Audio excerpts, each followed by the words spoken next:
నా ఊపిరిలో ఉయ్యాలేసి నూరేళ్ల కాలం నిన్ను లాలించాలి, వెచ్చని కలల్ని పంచాలి.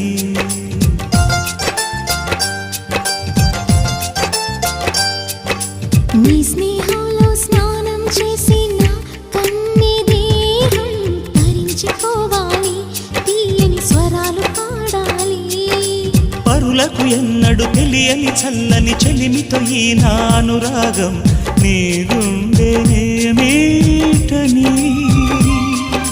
విరహపు వేడికి కనబడక విడవని జోడుగా ముడిపడగా అల్లే ఈ బంధం కలకాలముండిపోని. నీకోసం జీవించా చిలక, నా ప్రాణం నీవే నిమ్మణి తునగా.